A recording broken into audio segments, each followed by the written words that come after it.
bisnis itu kalau skala kecil yang paling penting itu jualan. Iya. Kalau nggak ada revenue kita mau makan apa? Iya. Jualan Ada yang dulu, diolah. nggak usah cerita sistem, nggak usah cerita yang lain-lain deh. Mau digital marketing nanti dulu, jualan dulu.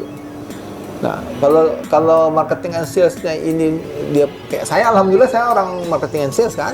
Jadi saya ngerti gimana cara jualan, gimana didik orang dan sebagainya, bentuk tim. Jadi alhamdulillah pengalaman di Astra itu sangat membantu lah saya membentuk tim.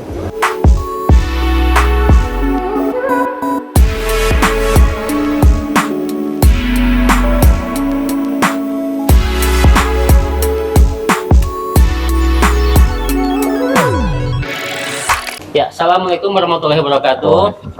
Selamat datang kembali di channel Kepompong, channel yang selalu menginspirasi dengan kisah-kisah inspiratif dari berbagai penjuru negeri. Nah, sahabat Kepompong, pada episode kali ini kita punya seorang narasumber yang luar biasa sekali. Jadi beliau ini dulu pernah jadi seorang presiden IMA Lampung. Kemudian beliau juga punya pengalaman yang sangat luar biasa sebagai seorang karyawan, pernah menjadi seorang branch manager di Auto 2000. Dan saat ini beliau merangkap owner dari PT Damarian Tumbuh Bersama, membidangi usaha di bidang UMKM, kemudian beberapa souvenir dan oleh-oleh yang ada di daerah Lampung. Sehat Bang Heri? Sehat, alhamdulillah. Alhamdulillah. Iya, karena kalau ngelihat profilnya Bang Heri ini kayak banyak banget aktivitasnya ini. Jadi selain usaha, sibuk juga di organisasi. Jadi dapat uang waktu untuk ketemu Bang Heri itu luar biasa lah. Iya. Pokoknya. Enggak juga lah, kebetulan pas lagi padat ya. Biar apa sih kok sibuk di organisasi-organisasi lain? Nggak cepet pikun. Nah, Jadi kalau seusia saya ini yang pertama tuh mesti nggak cepet pikun. Supaya nggak cepet pikun mesti banyak mikir.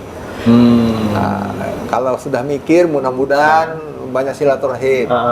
Kalau banyak silaturahim, insya Allah banyak rezeki. Banyak rezeki, Gitu banyak kan? kawan Banyak jadinya. rezeki bisa berbuat banyak. Bisa sedekah, bisa bantu orang dan sebagainya. tapi kalau ngeliat mukanya mah nggak tua-tua amat sih Bang Heri ini kayak. Nggak ketahuan lah. Ketahuan, ya. Bang, boleh cerita dikit nggak Bang Heri? Sebenarnya Bang Heri itu ngerintis PT Damarian Tumbuh Bersama itu Dari basicnya kapan? kenapa sih? Sama dari kapan? PT ini baru ya, tapi memang usaha ini kita mulai 2019 ya, menjelang COVID. Jadi baru jalan 5-6 bulan, kena badai besar, COVID. Jadi ujiannya nggak tanggung-tanggung, langsung COVID. Dulu kan saya sama profesional seperti Anda. Saya dulu di Astra, sebentar, 30 tahun aja. Sebenarnya 30 tahun ya. Ini senior kita di Senior Astra. di Astra ini. Tahun, misalnya jualan, saya di marketing and sales dulu, jualan mobil Toyota ya. Iya. Jadi saya ngertinya itu. Jadi kalau bisnis ini baru lebih kurang 5 tahunan lah. 5 tahun. Pernah nyoba-nyoba, tapi yang terjun benar tuh sejak 2019 kita buka ini. Sebelumnya ada beberapa belas yang kita buka, jatuh bangun.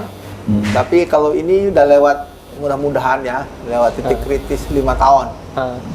Nah, mudah-mudahan bisa establish lah. Amin. Harapannya begitu. Nah, tapi aku tertarik tadi sebenarnya Bang Heri. Kan awalnya profesional sebenarnya Bang Heri.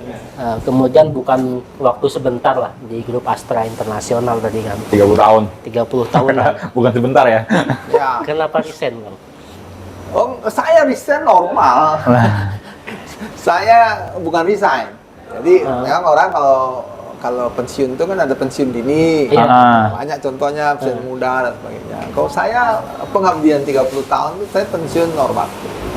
Usia 55 kalau Astra kan 55, sempat diperpanjang setahun. Kemudian 2020 itu saya benar-benar pensiun. Jadi memang masuk usia pensiun. Masuk usia Pensiun. Jadi harusnya memang istirahat, nggak berkegiatan lagi.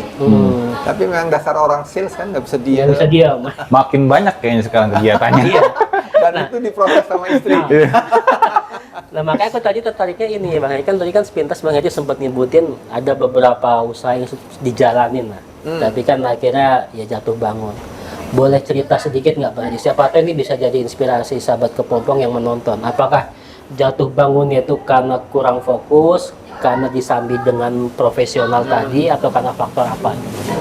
Ya. Memang bisnis itu harus all out ya, mesti fokus. supaya kita bisa ngikutin Hmm. day by day-nya apa yang terjadi. Kalau kita rangkap sebagai profesional tuh memang pecah konsentrasinya. Karena kita periuknya masih dari bekerja kan. Kalau periuk terguling kan kita takut. Jadi target kantor mesti mesti tercapai. Cuman kan saya juga himbau sama teman-teman yang masih bekerja, siapin diri supaya nanti pada saat pensiun nggak kagok gitu. Ada Kegiatan. Bukan cuma kegiatan. Karena kalau pensiun itu yang paling berat tuh kehilangan penghasilan. Income-nya. Hilang penghasilan, kalau dia pejabat kehilangan mobil, kehilangan teman, kehilangan power. Dan saya ngalamin itu. Dan itu kalau nggak dipersiapin kaget. Makanya ada kenapa orang post-power syndrome kan? Karena banyak hilang. Langsung kaget gitu. Kaget, hilang power. Ya dulu nunjuk, sekarang bingung mau nunjuk siapa nih. Jadi itu kenapa jatuh bangun. Ya banyak alasannya ya. Bisa ada faktor internal, ada eksternal. Artinya kalau itu kan sebenarnya dukanya sih Pak ya. Oh, kita ngebangun pasti ada jatuh bangun. Kalau sukanya setelah itu jadi itu apa? Diri pribadinya Pak. Tapi kan memang gini, bisnis itu kan kayak orang naik sepeda. Mentalnya mesti kuat. Kita naik sepeda kan nggak bisa langsung Jalan. Pasti jatuh kan. Pasti berdarah. Yang nekat duluan biasanya lebih cepat jadinya naik sepedanya. Tapi jatuhnya juga nemen. Nah, dalam kita bisnis juga begitu. Kalau kita nggak siap jatuh, jangan jadi pengusaha. Pasti jatuh. Sama seperti kita berenang tuh, pasti minum air lah. Nggak mungkin. Pasti tenggelam. Tergantung kita punya tekad atau enggak. Nah, saya ngelihat tuh, dan saya dapat referensi. Dan saya ngalamin. Bisnis itu kalau kita mulai 9 atau 10 bisnis tuh yang jadi paling 1 atau 2. Jadi itu buat saya proses belajar. Alhamdulillah itu kalaupun ada yang rugi ketutup sama bisnis yang lain. Jadi total itu nggak ada yang rugi sebenarnya. Saya belajar jatuh bangun. Ya kalau di tempat saya kerja yang dulu ya, repotnya gitu. Kalau ada yang iseng ngasih tahu, wah dia udah punya pabrik roti, udah punya bisnis itu, ada yang iseng-iseng tuh kita dipindah. Dipindah, waduh. Repot tuh. Ini Bang Hadi. Kan tadi kan saya Bang Hadi juga waktu jadi profesional sempat bangun beberapa bisnis. Kemudian sekarang akhirnya memutuskan membangun di PT Damarian Tubuh Bersama itu. Nah, dari Bang Hadi sendiri, sudut pandang Bang Hadi sebenarnya kita itu ketika ingin memilih sebuah bisnis itu harus berdasarkan apa? Karena kan banyak orang sekarang dia baru kena PHK atau mungkin dia baru wisuda, dia bingung nih, gue pengen bisnis nggak punya modal. Bahkan yang paling parahnya Justin pun bingung mau bisnis apa. Kadang ikut-ikutan zaman lah biasa. Oh lagi musim ini nih kita ikut tuh. Tapi dia nggak ada basic sih. Jadi sebenarnya setelah lebih kurang 5 tahun ya, lihat teman-teman UMKM itu. Kenapa yang ada yang stuck, ada yang nggak bisa berkembang, ada yang bisa bagus tuh. Setidak-tidaknya kita punya 6 masalah. Kalau jadi startup itu atau baru mulai ada 6 masalah yang kalau kita tengok satu-satu itu banyak pengusaha itu jadi pebisnis UMKM itu karena nggak punya pengetahuan, knowledge-nya kurang tentang bisnis. Jadi mereka itu karena nggak punya pilihan, akhirnya ya terjun. Karena nggak punya pekerjaan, ya udah nyoba-nyoba jadi pengusaha. Atau tadi yang kena PHK, karena harus ada penghasilan, mesti bisnis kan. Jadi pengetahuannya tentang bisnis itu minim. Ya minim itu dalam artian mungkin kurang ikut pelatihan, kurang baca buku, kurang pergaulan dan sebagainya. Yang kedua itu soal marketing and sales. Karena bisnis itu kalau skala kecil yang paling penting itu jualan. Kalau nggak ada revenue kita mau makan apa? Jualan dulu, nggak usah cerita sistem, nggak usah cerita yang lain-lain deh. Mau digital marketing nanti dulu, jualan dulu. Nah, kalau marketing and sales-nya ini dia kayak saya, alhamdulillah saya orang marketing and sales kan. Jadi saya ngerti gimana cara jualan, gimana didik orang dan sebagainya, bentuk tim. Jadi alhamdulillah pengalaman di Astra itu sangat membantu lah untuk saya membentuk tim. Yang ketiga itu soal manajemen keuangan. Yang keuangan ini parah nih. Yang startup kenapa hanya bertahan setahun, 2 tahun? Iya. Manajemen keuangan ini kan biasanya itu UMKM, orang baru mulai usaha itu kan semua dirangkap. Jadi CEO dia. Iya. Chief Everything Officer. Officer. Semua dikerjain sendiri. Jualan, yang produksi, yang Keuangan. Nah, ini manajemen keuangannya rata-rata ya nggak punya catatan. Akhirnya boncos. Boncos. Kemudian dia juga tata kelolanya nggak baik. Mana yang profit, mana yang jualan modal. nggak bisa pisah. Kadang-kadang ini dia bilang wah ini dapat omset, dia pikir profit. Belum dong itu, Ya. mesti Ya, kurangin lagi cost segala modalnya. macam, HPP-nya berapa, operational cost-nya berapa. Hingga profit itu yang harusnya bisa dipakai. Ini masalah. Karena kalau tata kelola keuangannya buruk, udah cash flow-nya pasti berantakan. Yang keempat itu soal soal teknologi. Sekarang kan udah geser nih ke digital. Jadi banyak anak-anak muda tuh ngerti digital, tapi basically dia punya mindsetnya kurang soal bisnis. Dia ngerti digital, tapi sebenarnya tetap mau digital marketing itu sebenarnya sama ilmunya, mau konvensional mau digital sebenarnya itu medianya aja yang berbeda. Ya, soal teknologi sekarang kan banyak aplikasi kayak digital marketing. Ini sih biasanya rata-rata UMKM agak sorry ya, yang lama-lama itu agak gaptek tuh. Gaptek, ya, kurang. Ya. Kemudian yang kelima tuh soal ini legalitas. Oh, iya. Misalnya dia punya brand nggak dipatenin, soal izin, NIB, soal pajak, yang gitu-gitu deh. Iya. Basic-basic ya. Sertifikat halal. Nah ini biasanya sekarang sih alhamdulillah udah banyak bantuan pemerintah kan. Iya. Yang keenam tuh juga penting nih. Nah ini yang alhamdulillah saya dapat dari Astra banyak soal jaringan dan kolaborasi. Ya kalau kita banyak jaringan, Iya. ya jadi mudah lah semua kerjaan. Nah buat UMKM apalagi startup, jaringan itu yang paling mahal. Karena orang nggak mau berteman sama kita kalau kita nggak punya value. Iya. Betul nggak? Benar. Kan dibilang tuh kan kita punya income tuh lebih kurang rata-rata dari teman kita bergaul akrab 5 orang sehari-hari. Ya kan? Orang kaya kalau mau gaul sama kita, wah kayaknya dia belum lah. Ya kan? Kita mau berteman sama dia nggak mau lah. Ya. Siapa Itu tadi? sebabnya perlu organisasi supaya kita bisa memperkuat jaringan. Nah, keren nih sahabat Kepompong. Jadi tadi ada 6 insight yang diberikan oleh Bang Heri sebenarnya terkait bagaimana cara kita ingin memulai sebuah usaha ya. Jadi tadi yang pertama kan dari mulai ke knowledge-nya dulu, kemudian yang kedua itu terkait masalah strategi pemasarannya, kemudian yang ketiganya itu terkait masalah keuangan, yang keempatnya itu teknologi ya, yang kelima itu masalah Legalitas. Yang kelima legalitas, yang keenam itu terkait masalah jaringan. Oh, alhamdulillah langsung bisa dia.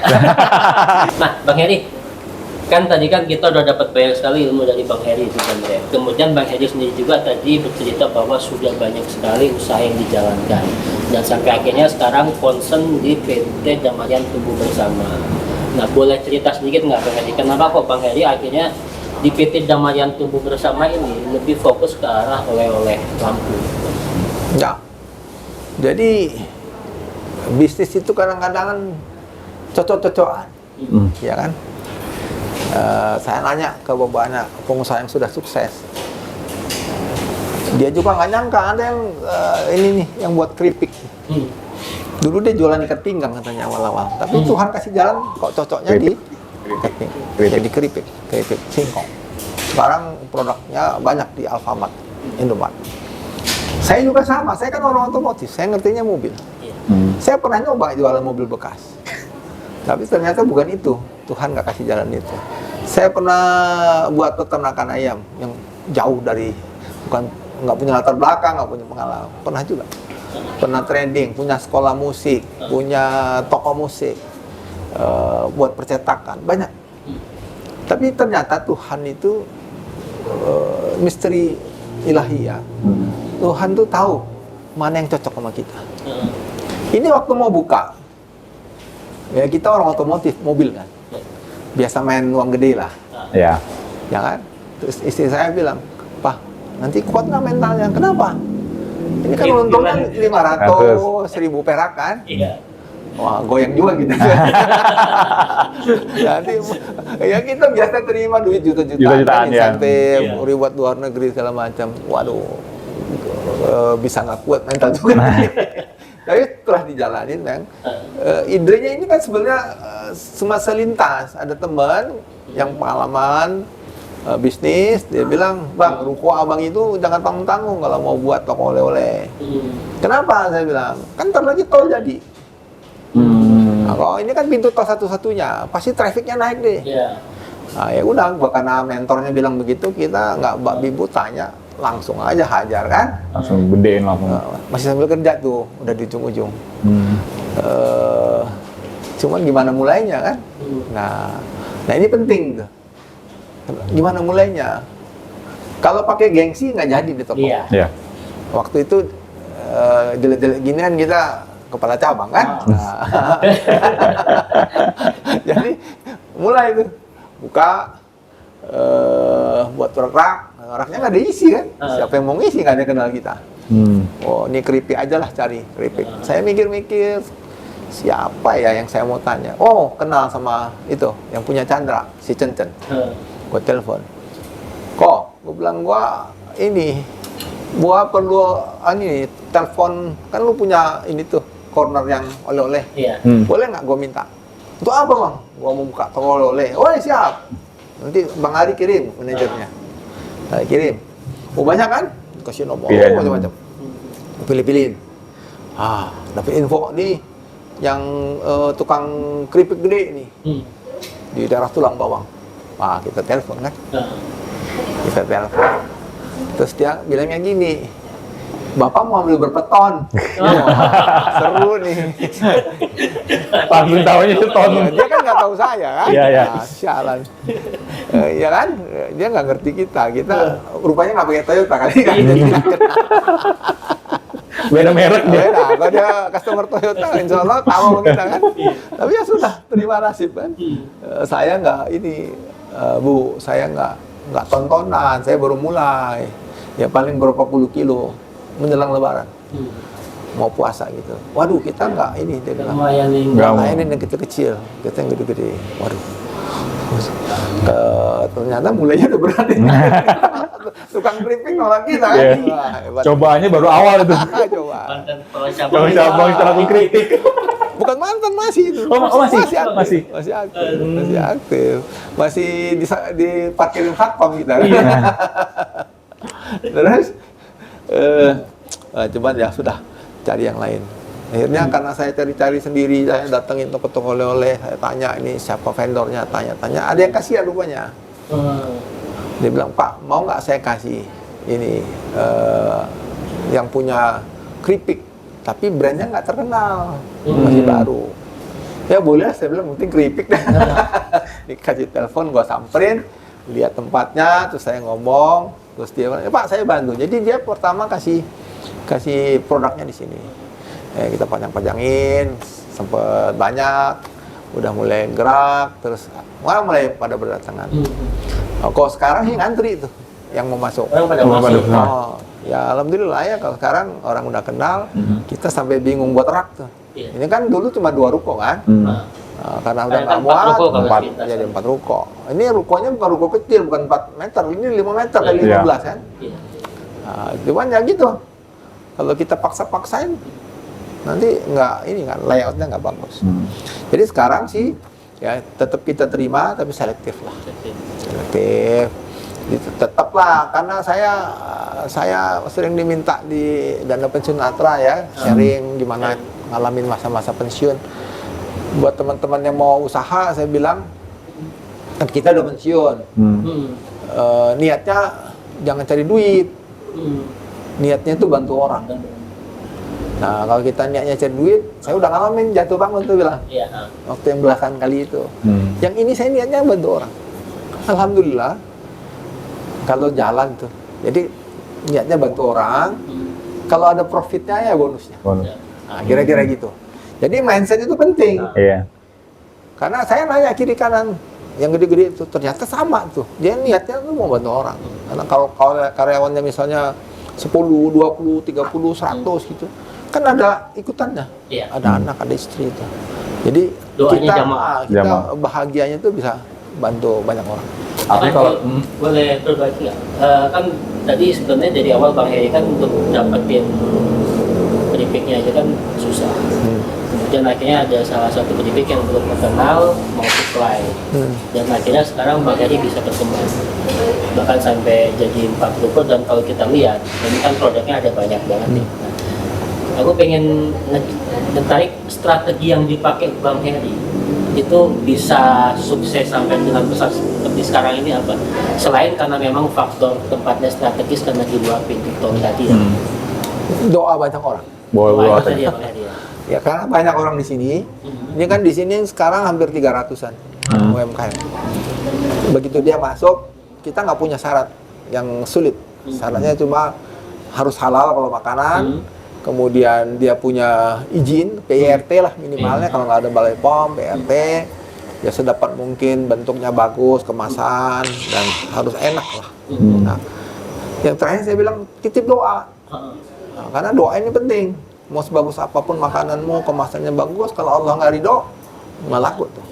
Jadi kalau kita doa banyak orang. Itu sebabnya PT kita itu Damarian tumbuh bersama. Damarian itu damar itu dalam bahasa Jawa artinya cahaya. Cahaya. Sebenarnya ini juga baru kita tahu, karena ini nama anak saya sebenarnya. Damarian itu singkatan nama saya sama nama istri. Istri saya namanya Damayanti, saya Andrian. Jadi di belakang nama anak saya semuanya ada nama Damarian. Tapi belakangan Coach Fahmi yang dari Malang kemarin waktu seminar dia bilang ini bagus namanya. Kenapa Coach? Ini damar, kan pernah dengar damar bulan ya? Iya, damar bulan. Nah, damar itu cahaya dia bilang. Oh gitu ya Coach. Jadi Damarian itu cahaya yang menyinari keluarganya kita, Andrian. Nah kita harap tuh nggak cuma nyinarin keluarga kita, bisa nyinarin juga keluarga yang orang UMKM yang ada. UMKM yang ada di sini. Nah itu ininya apa namanya? Kalau kamu tanya strategi, bedakan sama Astra. Saya ngerti manajemen, saya ngerti managing people. Kita biasa buat SWOT analisis, kita biasa apa buat business plan kan. Cuman UMKM kalau ribet-ribet itu nggak jalan udah. Nanti kalau udah besar, kita tata. Tapi akhirnya sebenarnya yang dipakai oleh Bang Heri nyambung dengan yang 6 poin strategi tadi juga ya. Di situ kan akhirnya Bang Heri kan memanfaatkan relasi jaringan, kemudian akhirnya dengan banyaknya jaringan itu tadi, kemudian mereka sama-sama berdoa karena mereka di sini menitipkan produk ke Bang Heri. Jadi mereka pasangan berdoa, jualannya laku nih. Jadi otomatis Bang Heri gak cuma doa sendiri, nggak cuma doa, kita kan belajar marketing. Kan? Marketing itu kan yang simpel. Mesti punya produk, mesti punya brand, mesti ada people, ada customer tuh, yang kita kelola kan. Segitiga begini doang kan. Jadi kalau kita belajar marketing lebih dalam kan mesti ada diferensiasi.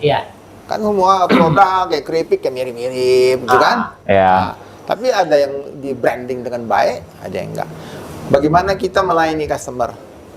Ada proses experience, apa namanya, memorial experience yang dulu diajarin sama Astra kan. Orang kalau datang tuh punya memori itu datang ke tempat kita. Itu pelan-pelan saya adaptasi di sini, diadopsi. Ya cuman skalanya beda kan.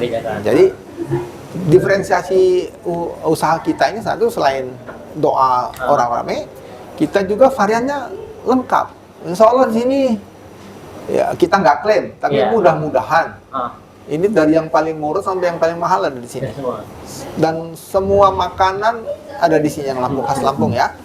Kemudian semua ini kopi kayak kopi ya. Sama kan kopi robusta semua. Di sini lebih dari 30 brand. Untuk menunjukkan kita memang bela UMKM. Yang kita punya kopi sendiri. Cuman ayo teman-teman sama-sama. Itu pentingnya doa. Nanti Tuhan akan kasih. Bisa lewat kopi kita yang dibeli kopi yang sana kan. Nah itu. Keripik juga sama. Kalau Anda perhatikan di kompetitor kita, toko-toko yang lain yang lebih dulu dari kita itu mana ada merek keripik yang bermacam-macam. Di sini lebih dari mungkin 30-40 brand ada. Saya nggak hafal saking banyaknya. Sama isinya keripik. Kalau di tempat lain satu brand. Iya. Dia Betul, Bang. kayaknya nggak ikhlas tuh. Kok rezekinya dibagi-bagi. Kalau saya ikhlas. Saya ikhlas, saya sama-sama. Nah, tapi itu tadi dari sahabat Kepompong. Jadi kita dapat poin baru juga nih dari Bang Heri bahwa strategi yang dipakai oleh PT Damarian Tumbuh Bersama ini sehingga bisa berkembang. Tadi kan satu poinnya ada diferensiasi di sana. Kemudian yang keduanya, Bang Heri pun akhirnya menggunakan strategi pemasaran yang secara tidak langsung sebenarnya Basic, orang-orang yang menitipkan produk ke sini itu pasti akan jualan-jualan juga. Mereka pasti akan menawarkan ke orang yang lain. Kemudian yang ketiganya itu selain diferensi pemasaran, Bang Heri pun punya diferensiasi produk. Jadi keripik aja banyak jumlahnya. Kemudian kopi aja ternyata tadi Banyak. 30-an lebih yang menitipkan Craft ke banyak sini. sih. Crafting Pengrajin banyak juga ya. kecil-kecil. Iya. Kerajinan. Kerajinan. Bang, kenapa kok Bang Heri memilih untuk menggerakkan atau produk-produk UMKM yang diterima masuk ke PT Damarian? Kenapa kok nggak akhirnya mereka di branding dengan brand Mereka sendiri. Bang Heri sendiri? Nah, ini catat data ya. Ini data Data. dari Dinas Koperasi UMKM Provinsi. UMKM di Lampung tuh jumlahnya yang punya NIB ya, yang punya izin usaha itu ada 592.000. Banyak. Ada ujungnya ya, something lah. Tapi Iya. angkanya lebih kurang 592.000. 95,5% Hmm. itu dalam bentuk mikro, kecil-kecil, kecil. Yang kecil menengahnya, ya kan UMKM, mikro, kecil, Kecil menengah. kecil menengahnya itu cuma 2.000-an, 2.200 persisnya jumlahnya. Nah itulah yang memotivasi saya kenapa kita mesti belain UMKM. Karena UMKM ini nyerap tenaga kerja banyak. Data nasionalnya itu 60% PDR namanya bukan PDRB, PDB nasional itu dari UMKM. Makanya pemerintah kan lagi fokus banget Di di UMKM Lampung ya sekarang. lebih kurang sama lah, sekitar 60%. Menyerap tenaga kerja hampir 90%. Karena dia kecil-kecil kan ada karyawan, 1-2 banyak. Menyerap tenaga kerja, juga menghasilkan kontribusi buat PDRB daerah gitu, untuk pertumbuhan ekonomi. Jadi ini kalau kita gerakkan aja yang kecil itu, yang jumlahnya ratusan ribu itu, bergerak ke kecil ya, 10% aja bergerak. Yang kecil bergerak ke menengah itu, ekonomi kita akan sangat bergairah. Nah, tapi itu mesti diberesin, banyak kan PR-nya itu, banyak PR-nya, sehingga capacity building, bagaimana meningkatkan capacity building pelaku UMKM itu, supaya mereka punya skill, punya pengetahuan, mindset yang mesti digeser. Kemudian supaya jangan mikir mikro terus. Saya bilang sama teman-teman UMKM, ayo punya mimpi besar. Lu mesti punya bisnis plan kecil-kecilan.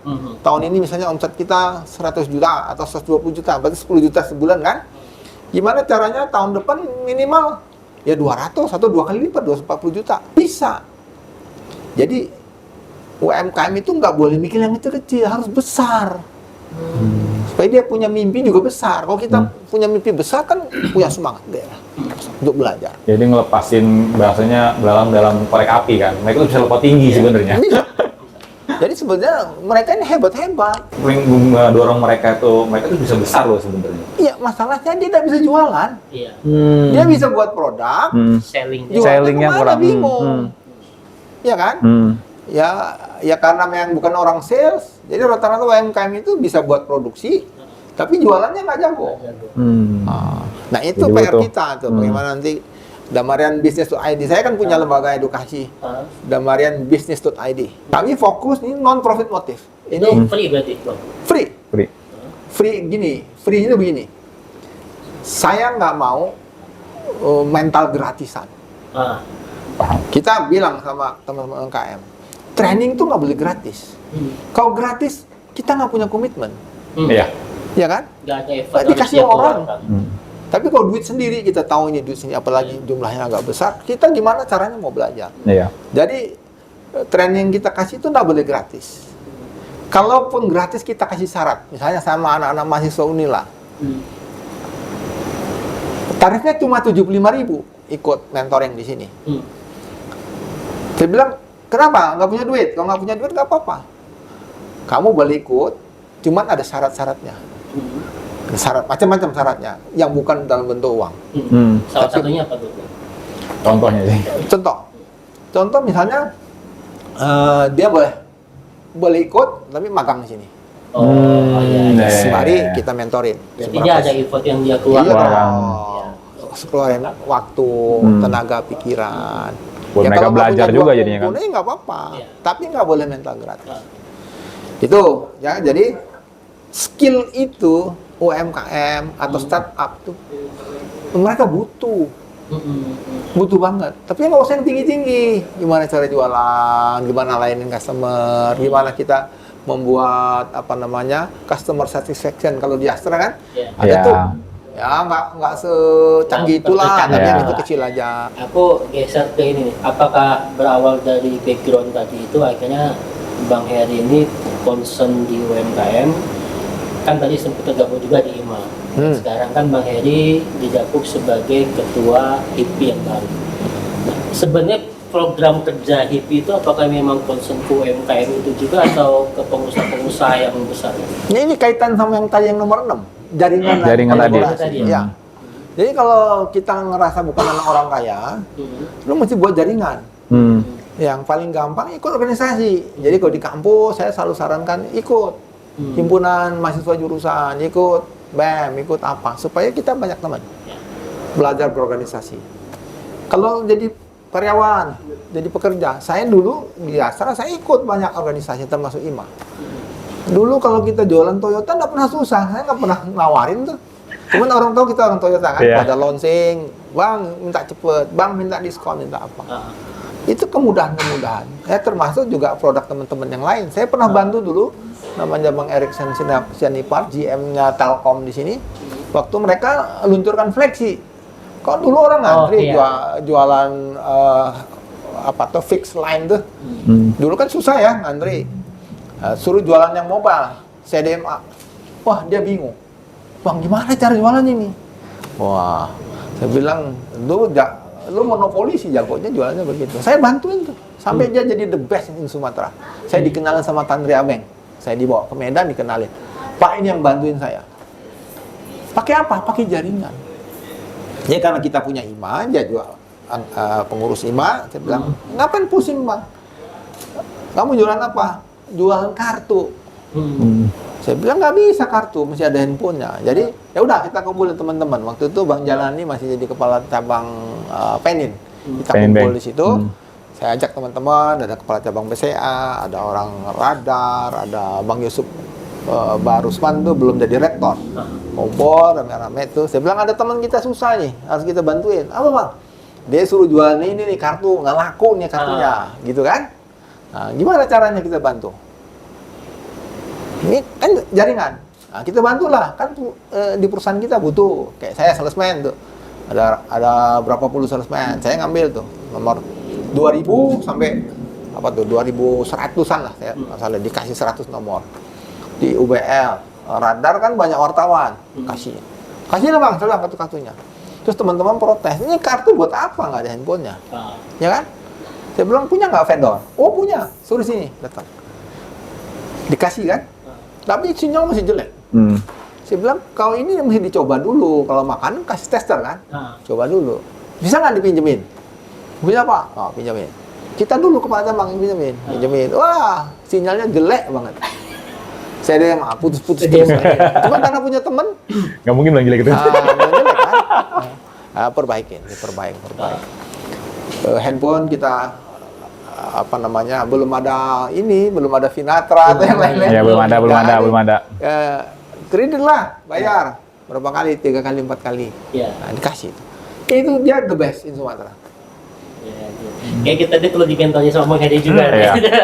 Ikut juga ya? Itu kenapa jaringan? Jaringan. Oke, keren. Bang Heri, ini nggak terasa nih. Kalau ini panjang ini. Ini belum semua nih soalnya. Sesi selanjutnya ini dengan Bang Heri ini kayaknya. Saya sekalian mau minta bantu publikasin HIPI. IMA orang sudah kenal. Kalau ke kampus kita ngomong orang IMA, alhamdulillah banyak yang kenal. Udah. HIPI ini baru di Lampung.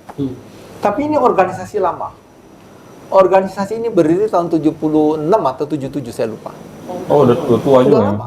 Jadi besok tuh rakernas kita ulang tahun ke-48. Lama kan? Anda pernah dengar HIPI? Belum, makanya baru kemarin agak. Saya juga baru kenal. Jadi HIPI ini kita dapat relasinya dari pengurus IMA juga. Ketumnya HIPI itu Pak Erick Hidayat itu salah satu pengurus IMA. Beliau baru terpilih kemarin tahun ini di awal tahun, kemudian kita ngasih selamat. Saya bilang, Pak, di Lampung ada nggak HIPI? Ntar saya cek dulu deh, bilang. Nah, kalau ada saya bantuin deh. Ternyata belum ada. Nah, terus ya bantulah, dia bilang. Saya bilang saya banyak UMKM, Pak, karena HIPI ini fokus utamanya UMKM. Jadi kalau HIPI itu Himpunan Pengusaha Pribumi Indonesia, lu nggak nanya pribuminya kan? Nanya nggak? Belum. Agak stereotip kan? Iya. Seolah-olah ini hanya untuk orang-orang pribumi. Pribumi aja. Enggak. HIPI ini pengurus di Jakarta, termasuk pengurus di sini. Ada yang matanya sipit. Cindo. Cindo. Karena HIPI ini bukan stereotip seperti itu. HIPI ini siapa aja boleh masuk. Mau turunan Arab, turunan Cina, turunan India, turunan Jawa, turunan manapun boleh. Karena HIPI itu pribuminya itu patriotik nasionalisme. Orang yang lahir di Indonesia, mati di Indonesia, besar di Indonesia, dan akan mati di Indonesia. Ya supaya nggak disalah artiin. Ya. Kenapa saya mau urus ini? Karena ini fokusnya UMKM. Di Jakarta itu namanya Pribumi Berkarya Indonesia Jaya. Di Lampung kami robah dikit. Pribumi Berkarya Lampung Sejahtera. Bagaimana sejahteranya? UMKM ini bisa diberdayain. Ya, karena jumlahnya 592.000, kamu dikerjain seru. Iya. Jadi saya butuh bantuan teman-teman. Ayo bantuin HIPI untuk berkembang supaya nanti teman-teman kita UMKM bisa meningkat kemampuannya, bisnisnya semakin maju. Kalau maju, insya Allah perekonomian Lampung akan semakin hebat. Dan nanti mereka juga jangan cuma hebat Lampungnya, tapi mereka ikut sejahtera. Ya. Mantap. Ya, itu tadi semoga kita juga tetap bisa berkolaborasi dengan HIPI dan Bang Heri karena kita Kepompong itu kan merupakan bagian dari Oma Agent Bang Heri. Jadi di situ kita ada membawahi sekitar 100 UMKM. Nah, ayo gabung. Siap. HIPI ini nggak milih mau besar, mau kecil, mau sedang, mau mikro. Oke, kalau sepanjang ada niat, ayo masuk, nggak apa-apa. Siap. Bang Heri, boleh sedikit di-spill kalau memang kawan-kawan UMKM yang ingin coba masukin produknya ke Damarian, gimana caranya Bang Heri? Atau bisa kontak ke nomor kontak person di sini? Bawa aja produknya ke sini. Oh, langsung ke sini aja? Bawa ke sini, nanti temuin Mbak Sulis. Kami punya tim seleksi. Harus bawa sampelnya. Supaya kita bisa rasain. Bisa lihat kemasannya, bisa lihat PRT-nya ada atau enggak. Nanti kami punya tim, nanti tim yang putusin. Sepanjang itu strategik buat kemajuan bersama. Karena kita nggak mau orang masukin nggak laku. Iya, kasihan juga. Kan kasihan. Jadi kalau memang belum layak, kita kasih tahu, Pak, perbaikin dulu kemasannya, mungkin rasanya kurang, kita kasih masukan. Gitu ya. Tapi pada prinsipnya siapapun yang mau masuk ke toko oleh-oleh Damarian kita terima. Dengan catatan halal, harus halal. Cari keberkahan di sini. Kita nggak cari uang, cari keberkahan, kebermanfaatan. Halal, harus ada izin. Karena kalau nggak ada izin repot, nanti kalau diperiksa, kami yang kena kan. Gitu. Jadi itu aja sebenarnya, halal, punya izin, ya sedapat mungkin harus enak. Kalau nggak enak, nggak laku, nanti repot. Kayak itu tadi balik lagi, kemarin kan orang-orang tuh paling males buat izinnya itu.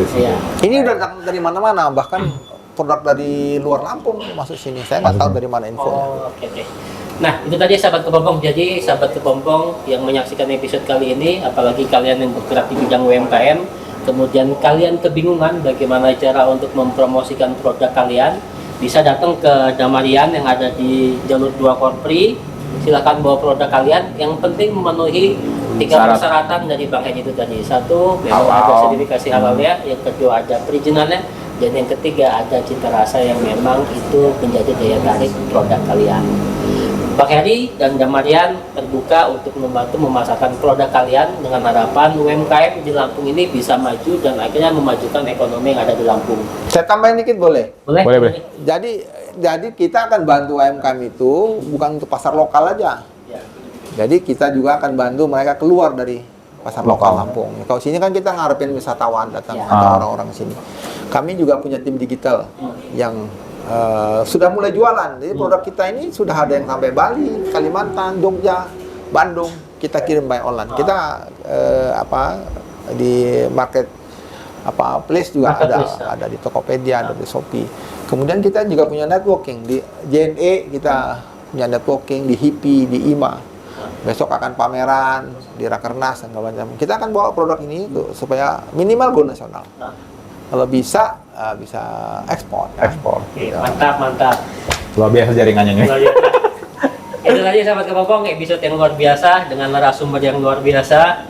Semoga menginspirasi sahabat Kepompong semua, karena yang pasti seperti filosofi Kepompong kita bahwa ketika ingin berubah menjadi cantik itu harus ada proses metamorfosis. Dan tadi Bang Heri sudah memberikan begitu banyak pengalaman-pengalaman beliau, baik itu di dunia profesional sampai dengan beliau akhirnya menjadi seorang entrepreneurship, seorang wirausaha, dan berkomitmen untuk memajukan UMKM yang ada di Lampung khususnya supaya bisa bersaing di kancah nasional bahkan internasional. Semoga episode kali ini menginspirasi Kepompong berubah ataupun